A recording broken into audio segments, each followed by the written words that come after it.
اعوذ باللہ من الشیطان الرجیم بسم اللہ الرحمن الرحیم۔ 9ویں تراویح کے چند اہم نکات۔ آج 11ویں پارے سے 12ویں پارے کی 1/4 تک تلاوت کی گئی۔ شروع میں سورۃ توبہ کے بقیہ 5.5 رکوع پڑھے گئے، جن میں جنگ تبوک کے موقع پر منافقین نے جو طرز عمل اختیار کیا اس کا ذکر کیا گیا، اور بعض ایسے مسلمانوں کا بھی ذکر کیا گیا جو تھے تو مخلص مگر کاہلی کی بنا پر جنگ میں شرکت سے پیچھے رہ گئے۔ پھر یہ بیان کیا گیا کہ جب تم تبوک کے سفر سے واپس لوٹو گے تو یہ منافقین اپنے رویے کے بارے میں تمہیں مطمئن کرنے کے لیے گھڑے ہوئے عذرات پیش کریں گے۔ ان سے صاف کہہ دینا کہ ہم تمہارے یہ من گھڑت بہانے ماننے والے نہیں، اب اللہ اور اس کا رسول صلی اللہ علیہ وسلم تمہارے عمل کو دیکھیں گے۔ تم اپنے عمل سے یہ ثابت کرنے کی کوشش کرو کہ تم واقعی اللہ اور رسول صلی اللہ علیہ وسلم پر ایمان رکھتے ہو۔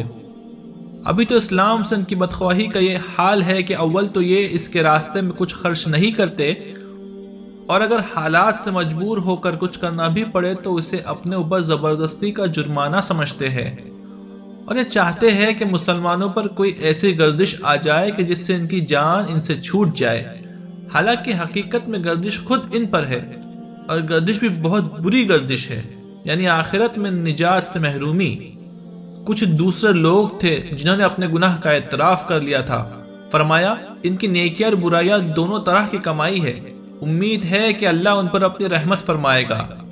اے نبی صلی اللہ علیہ وسلم، آپ ان سے صدقہ لے کر انہیں پاک بنا دیجئے اور ان کے لیے دعا کیجئے، آپ کی دعا ان کے لیے تسکین کا سامان بنے گی، اور ان سے یہ بھی کہیے کہ اب اللہ اور اس کا رسول صلی اللہ علیہ وسلم اور مومنین تمہارے طرز عمل کو دیکھیں گے، اور بہرحال تم عن قریب اللہ کے حضور پیش کیے جانے والے ہو۔ منافقوں میں وہ بھی ہے جنہوں نے ایک مسجد بنائی ہے اسلام کو نقصان پہنچانے، اہل ایمان میں پھوٹ ڈالنے اور ان لوگوں کے لیے ایک خفیہ اڈہ فراہم کرنے کے لیے جو اللہ اور رسول صلی اللہ علیہ وسلم سے پہلے جنگ کر چکے ہیں۔ آپ اس میں کبھی کھڑے نہ ہو، آپ کے کھڑے ہونے کے لیے وہ مسجد سب سے زیادہ حقدار ہے جس کی بنیاد اول دن سے تقوی پر رکھی گئی ہے۔ بے شک اللہ نے اہل ایمان سے ان کے جان و مال جنت کے بدلے خرید لیے ہیں۔ وہ اللہ کی راہ میں جنگ کرتے ہیں، وہ مارتے بھی ہیں اور مارے بھی جاتے ہیں۔ جنت کا وعدہ اللہ کے ذمے ایک سچا وعدہ ہے، توریت میں بھی، انجیل میں بھی اور اب قرآن میں بھی۔ اللہ سے جنت کا یہ سودا کرنے والے دراصل ہمیشہ توبہ کرنے والے، عبادت گزار، شکر گزار اور اپنی اصلاح اور دین کا علم حاصل کرنے کے لیے گھروں سے نکلنے والے، اللہ کے آگے جھکنے والے، نیکی کا حکم دینے اور برائی سے روکنے والے اور اللہ کی حدود کی حفاظت کرنے والے لوگ ہیں۔ یہی سچے مومن ہیں۔ ایسے مومنوں کو خوشخبری سنا دیجیے۔ سورہ ختم کرتے وقت مسلمانوں کو بعض اہم ہدایات دی گئی۔ پہلی ہدایت یہ فرمائی کہ نبی صلی اللہ علیہ وسلم اور اہل ایمان کے لیے جائز نہیں کہ وہ مشرکین کے لیے اللہ سے مغفرت کی دعا مانگے، چاہے وہ ان کے رشتہ دار ہی کیوں نہ ہو۔ اس ہدایت کا مطلب یہ ہے کہ مسلمانوں کو شرک کے ہر شائبے سے پاک کر کے صرف اللہ کے لیے جینے اور اللہ کے لیے مرنے کے مقصد پر قائم کر دیا جائے، اور حق کے سوا اور کسی طبع کی حمایت کا شائبہ بھی ان میں باقی نہ رہنے دیا جائے، کیونکہ صرف رشتہ داری اور تعلقات کی بنا پر جو حمایت ہوتی ہے اس سے نفاق اور کفر کی راہیں کھلتی ہے۔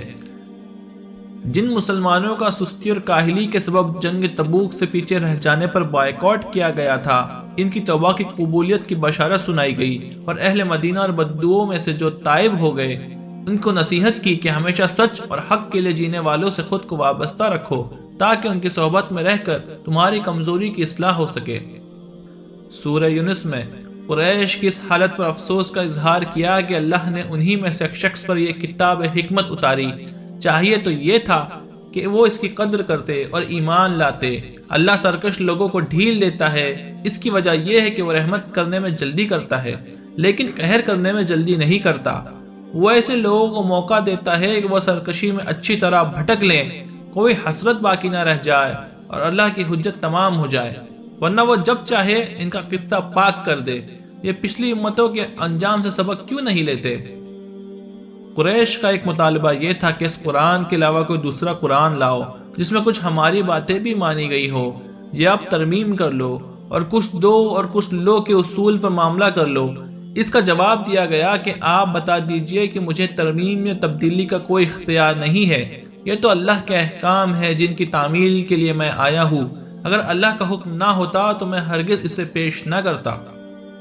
نبی صلی اللہ علیہ وسلم کو تسلی دی کہ جن کے اندر صلاحیت ہے وہ اس کتاب پر ایمان لا رہے ہیں، رہے وہ لوگ جو اندھے اور بہرے بن چکے ہیں تو یہ خود اپنے اعمال کی بدولت اس حال کو پہنچے ہیں۔ اللہ نے ان کے ساتھ کوئی ناانصافی نہیں کی۔ جس عذاب اور آخرت کی ان کو دھمکی دی جا رہی ہے اس کے لیے مطالبہ کرتے ہیں کہ وہ جلدی آ کیوں نہیں جاتی، حالانکہ جب وہ آئے گی تو محسوس کرے گے کہ ایک گھڑی سے زیادہ ہم نے دنیا میں وقت نہیں گزارا۔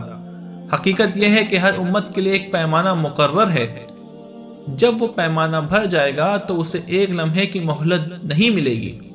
یہ اگر اتنی جلدی مچائے ہوئے ہے تو ان سے پوچھو کہ اللہ کا عذاب کا مقابلہ کرنے کے لیے انہوں نے کیا سامان تیار کر رکھا ہے۔ اس وقت تو ان کا ایمان لانا بھی بیکار ہوگا۔ یہ لوگ آخر اپنی شامت کیوں بلا رہے ہیں؟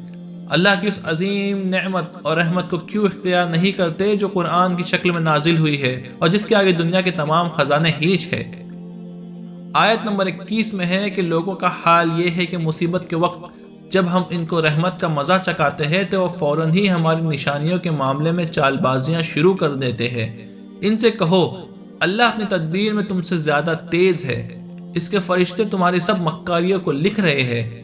وہ اللہ ہی ہے جو تم کو خشکی اور تری میں چلاتا ہے، چنانچہ جب تم کشتیوں میں سوار ہو کر بعد موافق پر خوشی خوشی سفر کر رہے ہوتے ہو اور پھر یکایک بعد مخالف کا زور ہوتا ہے اور ہر طرف سے موجوں کے تھپیڑے لگتے ہیں اور مسافر سمجھ لیتے ہیں کہ طوفان میں گر گئے، اس وقت سب صرف اللہ ہی کو اخلاص کے ساتھ پکارتے ہیں اور دعا کرتے ہیں کہ اگر آپ نے ہمیں نجات دے دی تو ہم آپ کے شکر گزار بندے بنیں گے، مگر جب ہم ان کو بچا لیتے ہیں تو یہ دوبارہ حق سے منحرف ہو کر زمین میں بغاوت کرنے لگتے ہیں۔ اے لوگو، تمہاری یہ بغاوت تمہارے خلاف پڑے گی۔ دنیا کی زندگی چند روزہ ہے، یہ مزے لوٹ لو، پھر تمہیں ہماری ہی طرف پلٹ کر آنا ہے۔ اس وقت ہم تمہیں بتا دیں گے کہ تم کیا کچھ کرتے رہے تھے۔ دنیا کی زندگی کی مثال ایسی ہے جیسے ہم نے آسمان سے پانی اتارا تو زمین کی پیداوار جو انسان اور جانوروں کی خوراک ہے خوب گھنی ہو گئی، پھر عین اس وقت جب کہ زمین اپنے بہار پر تھی اور کھیتیاں لہلہا رہی تھی اور ان کے مالک سمجھ رہے تھے کہ ہم اب ان سے فائدہ اٹھانے پر قادر ہیں، یکایک رات کو یا دن کو ہمارا حکم آ گیا اور ہم نے اسے ایسا غارت کر کے رکھ دیا گویا کل وہاں کچھ تھا ہی نہیں۔ اس طرح ہم اپنی نشانیاں کھول کھول کر پیش کرتے ہیں ان لوگوں کے لیے جو غور و فکر کرتے ہیں۔ خدا تمہیں سلامتی والے گھر کی طرف بلاتا ہے اور جسے چاہتا ہے سیدھا راستہ دکھاتا ہے۔ ہر وہ شخص جس نے ظلم کیا، جس نے شرک کیا، اگر روز قیامت روئے زمین کی دولت بھی ہو تو عذاب سے بچنے کے لیے وہ اسے فدیے میں دینے کے لیے آمادہ ہو جائے گا۔ جب یہ لوگ عذاب دیکھیں گے تو دل ہی دل میں پچھتائیں گے، مگر ان کے درمیان پورے انصاف سے فیصلہ کیا جائے گا اور ان پر کوئی ظلم نہ ہوگا۔ سنو، آسمانوں اور زمینوں میں جو کچھ ہے سب اللہ کا ہے۔ سنو، اللہ کا وعدہ سچا ہے مگر اکثر انسان جانتے نہیں۔ وہی زندگی اور موت دیتا ہے اور اسی کی طرف تمہیں لوٹ کر جانا ہے۔ لوگوں، تمہارے پاس تمہارے رب کی طرف سے نصیحت یعنی قرآن آ گیا ہے۔ یہ وہ چیز ہے جو دلوں کے امراض کی شفا ہے۔ جو اسے مانے ان کے لیے ہدایت اور رحمت ہے۔ اے نبی صلی اللہ علیہ وسلم، کہو کہ یہ اللہ کا فضل اور اس کی مہربانی ہے کہ اس نے یہ چیز بھیجی۔ اس پر تو لوگوں کو خوشی منانی چاہیے۔ یہ ان سب چیزوں سے بہتر ہے جنہیں لوگ جمع کر رہے ہیں۔ اے نبی صلی اللہ علیہ وسلم، تم جس حال میں بھی ہوتے ہو اور قرآن میں سے جو کچھ بھی پڑھتے ہو اور لوگوں تم بھی جو کچھ کرتے ہو، ان سب کے دوران ہم تم کو دیکھتے رہتے ہیں۔ آسمان اور زمین میں ذرہ برابر کوئی چیز ایسی نہیں ہے، خواہ وہ چھوٹی ہو یا بڑی، جو تیرے رب کی نظر سے پوشیدہ ہو اور ایک صاف دفتر میں درج نہ ہو۔ سنو، جو اللہ کے دوست یعنی اولیاء اللہ ہے، انہیں کسی طرح کا رنج اور خوف نہ ہوگا۔ یہ وہی ہے جو ایمان لائے اور تقوی کا رویہ اختیار کیا۔ دنیا اور آخرت دونوں میں ان کے لیے خوشخبری ہے۔ اللہ کی باتیں بدل نہیں سکتی، یہی کامیابی ہے۔ اور ہم بنی اسرائیل کو سمندر سے گزار لے گئے، پھر فرعون اور اس کے لشکر نے ظلم و زیادتی کی غرض سے ان کا پیچھا کیا، یہاں تک کہ فرعون جب ڈوبنے لگا تو کہنے لگا میں ایمان لاتا ہوں بنی اسرائیل کے خدا پر جس کے سوا کوئی حقیقی خدا نہیں، اور میں مسلمان ہوتا ہوں۔ اس پر جواب دیا گیا اب ایمان لاتا ہے، حالانکہ اس سے پہلے تک تو نافرمانی کرتا رہا اور فسادیوں میں سے تھا۔ اب تو ہم تیری لاش کو بچا کر رکھیں گے تاکہ بعد کی نسلوں کے لیے تو عبرت ہو، حالانکہ بہت سے انسان ہیں جو ہماری نشانیوں سے غفلت کرتے ہیں۔ سورہ ہود کے 4 رکوع پڑھے گئے۔ ان میں پہلے بطور تمہید قرآن کی یہ خصوصیت بیان کی گئی کہ لوگوں کی تعلیم و تربیت کے لیے اللہ تعالیٰ نے اس کو اس شکل میں اتارا ہے کہ پہلے صرف اصول اور بنیادی باتیں بیان کی گئی، یعنی ابتدائی مکمل صورتیں، پھر بتدریج تفصیلات بیان ہوئی۔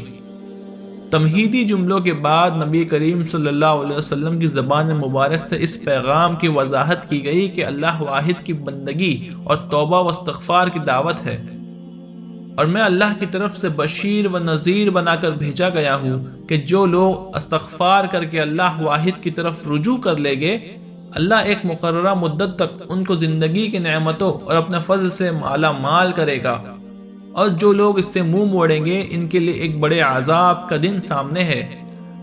دنیا میں بھی اور آخرت میں بھی جزا و سزا کے منکرین کو اور عذاب کا مذاق اڑانے والوں کو تنبیہ کی کہ یہ دنیا بچوں کا کھیل نہیں، اللہ نے اسے اس لیے بنایا ہے کہ وہ دیکھے کہ لوگ کیسا عمل کرتے ہیں۔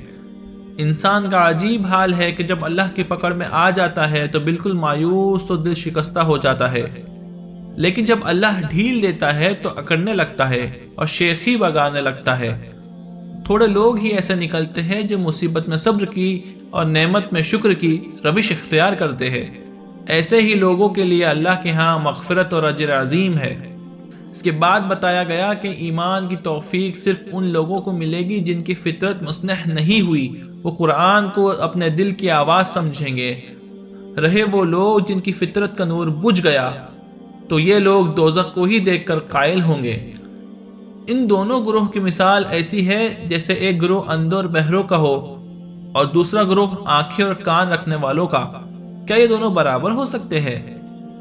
حضرت نوح علیہ السلام اور ان کی قوم کی سرگزشت سنائی، جس میں محمد صلی اللہ علیہ وسلم کو بتایا گیا کہ نوح علیہ السلام کو بھی آپ ہی کی طرح ان کی قوم کی طرف بھیجا گیا تھا، اور ان کی قوم نے بھی وہی کیا تھا جو آپ کی قوم آپ صلی اللہ علیہ وسلم کے ساتھ کر رہی ہے۔ بالآخر ان پر اللہ کا عذاب آیا اور وہ سب طوفان میں غرق کر دیے گئے۔ اگر یہ لوگ باز نہ آئے تو ان کا انجام بھی انہی جیسا ہوگا۔ آپ نہ گھبرائے، اللہ آپ کو اور آپ کے ساتھیوں کو سرخرو کرے گا۔ شرط یہی ہے کہ ساری مخالفتوں کے باوجود سیدھے راستے پر جمے رہے۔ حضرت نوح علیہ السلام کتنے زمانے تک یعنی 950 برس تک صبر کرتے رہے۔ یہاں 9ویں تراویح کا بیان ختم ہوا۔ اللہ تعالی ہم سب کو قرآن پڑھنے، اس کو سمجھنے اور اس پر عمل کرنے کی توفیق عطا فرمائے۔ اللہ اس کی برکتوں سے ہمارے شہر، ملک اور عالم اسلام کے حالات تبدیل فرمائے۔ آمین یا رب العالمین۔